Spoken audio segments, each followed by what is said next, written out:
कुछ लोग पूरी उम्र पूजा पाठ में लगे रहते हैं, लेकिन उन्हें भगवान का कोई एहसास नहीं होता। ना ही उन्हें भगवान दर्शन देते और ना ही कभी उन्हें भगवान का एहसास होता है। ऐसे में सवाल ये उठता है, क्या भगवान सच में है? और ये हमेशा से एक चर्चा का विषय बना रहा है।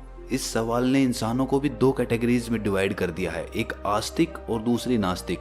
इसके बारे में तो हम सभी जानते हैं, लेकिन आज की कहानी क्यों खास होने वाली है? क्योंकि आज की कहानी में हम जानेंगे भगवान बुद्ध का क्या मानना था भगवान को लेकर। इससे पहले आपके जो भी विचार रहे हों, लेकिन इस कहानी को सुनने के बाद आपके विचार बिल्कुल क्लियर और स्पष्ट हो जाएंगे कि भगवान है या नहीं है। अगर हैं तो उन्हें कैसे प्राप्त किया जा सकता है। तो चलिए बिना टाइम वेस्ट किए आज की कहानी शुरू करते हैं। इससे पहले कि आप इस कहानी में खो जाएं, इस चैनल को सब्सक्राइब जरूर कर लें। तो चलिए कहानी शुरू करते हैं। बहुत समय पहले की बात है। एक बहुत ही बड़ा विद्वान क्षत्रिय आदमी था। इस आदमी के ज्ञान के आगे बड़े बड़े विद्वान हार मान जाते थे। जहां भी ज्ञान की बातें होती या शास्त्रार्थ होता तो ये आदमी वहां पर पहुंच जाता और अपने ज्ञान से सबको हैरान कर देता था। इतना ज्ञान होने की वजह से इस आदमी को अपने ज्ञान पर घमंड होने लगा था। खुद को बहुत बड़ा विद्वान समझने लगा था। उसे लगता था कि वो सबसे बड़ा ज्ञानी है, सब उसके आगे फीके पड़ जाते हैं। एक दिन इस आदमी को बुद्ध के बारे में पता चला कि उन्हें ज्ञान की प्राप्ति हुई है। इससे इस आदमी को अपने ज्ञान को और ज्यादा श्रेष्ठ दिखाने का मौका मिला। उसने सोचा कि वो बुद्ध के पास जाकर उनसे शास्त्रार्थ करेगा और उनके ज्ञान को झूठा साबित कर देगा, जिससे उनकी ख्याति और ज्यादा बढ़ जाएगी। जब वो बुद्ध से मिलने जा रहा था तब उसे पता चला कि बुद्ध ईश्वर के बारे में बात ही नहीं करते।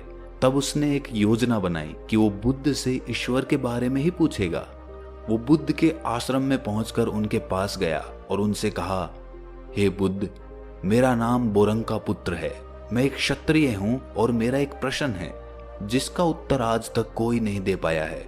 मैंने सुना है कि आपको परम सत्य की प्राप्ति हुई है। क्या आप मेरे प्रश्नों का उत्तर दे सकते हैं? मैं जानना चाहता हूं कि ईश्वर हैं या नहीं।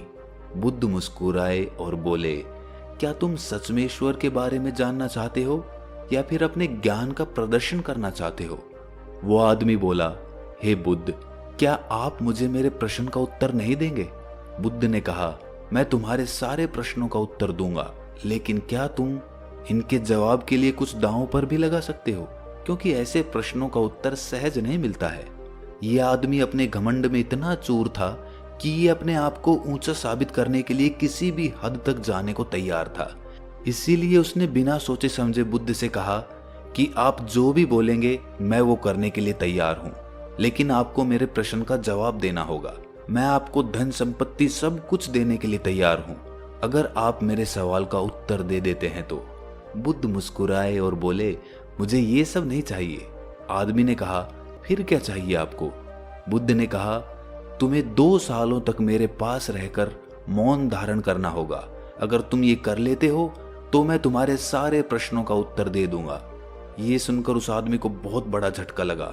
उसने सोचा कि ये बुद्ध ने क्या मांग लिया। इसका मतलब ये हुआ कि 2 वर्षों तक मैं अपने ज्ञान का प्रदर्शन ही नहीं कर पाऊंगा। इससे अच्छा तो होता कि बुद्ध मेरी जान मांग लेते। लेकिन ये आदमी क्षत्रिय था और इसीलिए जुबान का पक्का था। वो कह चुका था कि वो सब कुछ दांव पर लगाने को तैयार है, इसीलिए वो अब पीछे नहीं हट सकता था। उसने अपने दिल पर पत्थर रखकर बुद्ध से कहा कि मैं तैयार हूं। बुद्ध ने कहा कि आज तुम आराम करो, कल से मौन शुरू कर देना। वो आदमी पूरी रात बेचैन रहा, उसे नींद भी नहीं आई। वो सोच रहा था कि मैं कहां फंस गया। अच्छा खासा अपने रास्ते जा रहा था, यहाँ तो मेरी बाजी ही उल्टी पड़ गई। अगले दिन वो उठा और उसने मौन शुरू कर दिया। उसने एक दिन तो जैसे तैसे निकाल दिया, लेकिन दूसरे दिन वो बेचैन हो गया। उसे एक एक पल काटना बहुत भारी लग रहा था। ऐसे ही करते करते 4 महीने निकल गए।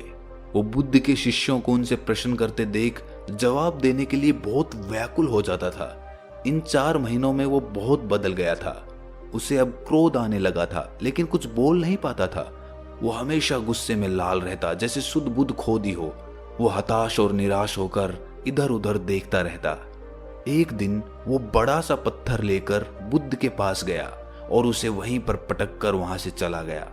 ये देखकर बुद्ध उसके पीछे गए और उसे एक तालाब के पास ले जाकर कहा कि मैं तुम्हें थोड़ी देर के लिए मौन तोड़ने के लिए इजाजत देता हूं। तुम चाहो तो मुझसे कुछ पूछ सकते हो। उस आदमी ने ना में सर हिला दिया। इस पर बुद्ध ने कहा कि ठीक है, तो तुम मेरे सवालों का जवाब गर्दन हिला कर देना। इस तालाब में देखो, क्या तुम्हें चंद्रमा दिखाई दे रहा है? आदमी ने हाँ में सर हिला दिया। फिर बुद्ध ने कहा कि तुम इस तालाब में एक पत्थर फेंको। आदमी ने पत्थर लेकर तालाब में फेंक दिया। बुद्ध ने कहा कि क्या अब तुम्हें चंद्रमा पहले की तरह स्पष्ट दिख रहा है? आदमी ने ना में सर हिला दिया। इसके बाद बुद्ध ने कहा, जैसे शांत पानी में चंद्रमा वैसा ही दिखता है जैसा कि वो होता है, और जैसे ही तुमने उस तालाब में पत्थर फेंका तो वो चंद्रमा स्पष्ट दिखाई देना बंद हो गया। ठीक उसी प्रकार जब तुम मौन रहते हो तो तुम्हें सत्य या कहें परमात्मा बिल्कुल स्पष्ट दिखाई देता है। लेकिन जब तुम्हारे अंदर विचारों की हलचल पैदा होती है, मतलब तरह तरह के विचार आते रहते हैं, जाते रहते हैं, तो उसमें सत्य दिखाई नहीं देता। इसीलिए बाहरी मौन से ज्यादा जरूरी है अंदरूनी मौन, मतलब भीतर से शांत होना, विचारों को शांत करना, तभी हम सत्य को स्पष्ट देख पाएंगे। फिर बुद्ध उस आदमी से कहते हैं कि इतने महीनों तक तुमने मौन रहकर जो ऊर्जा अपने अंदर इकट्ठी की, वो ऊर्जा क्रोध के माध्यम से बाहर निकलने के लिए छटपटा रही है। उसके लिए सिर्फ क्रोध ही एक माध्यम है बाहर निकलने का। लेकिन अगर तुम अपने विचारों को इस वक्त भी संयमित कर लेते हो, तो वही ऊर्जा जो बाहर निकलने के लिए छटपटा रही है, वो तुम्हारी सत्य या परमात्मा की खोज के लिए ताकत बन जाएगी। इसीलिए क्रोध करके उसे बर्बाद मत करो, उसे अपने शरीर में समाहित कर लो, खुद को शांत पानी के समान कर लो, ताकि खुद की परछाई को तुम देख पाओ। ये बात उस आदमी की समझ में आ चुकी थी। उसने 2 साल तक बाहरी व आंतरिक रूप से मौन धारण किया, खुद को शांत बनाया। 2 साल बीत जाने के बाद बुद्ध ने कहा कि तुम्हारे मौन के 2 साल बीत चुके हैं, तुम्हें जो पूछना है वो पूछ सकते हो। उस आदमी ने 2 साल बाद पहली बार कोई शब्द बोला था, और वो शब्द था बुद्ध। उसकी वाणी में इतना आकर्षण था, इतनी करुणा थी कि हर कोई उसे सुनना चाहता था।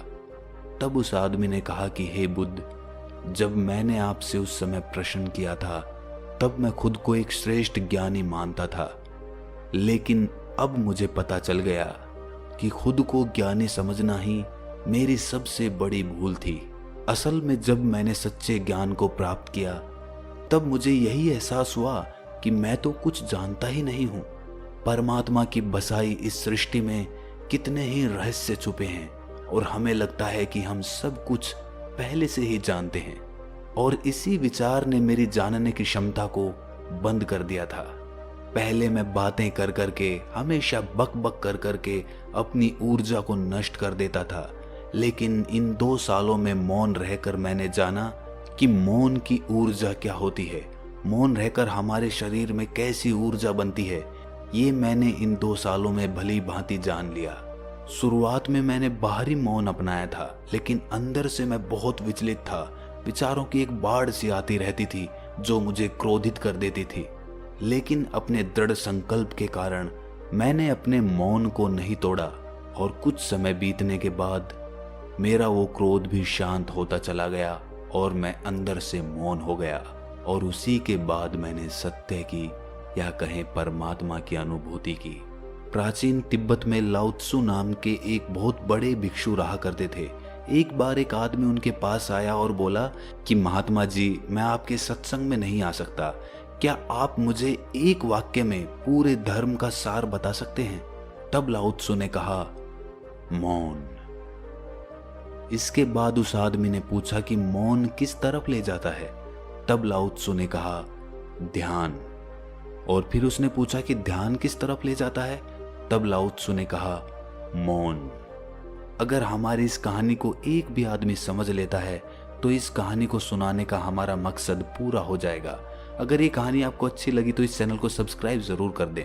तो मिलते हैं अगली किसी कहानी में, तब तक के लिए अपना ख्याल रखें।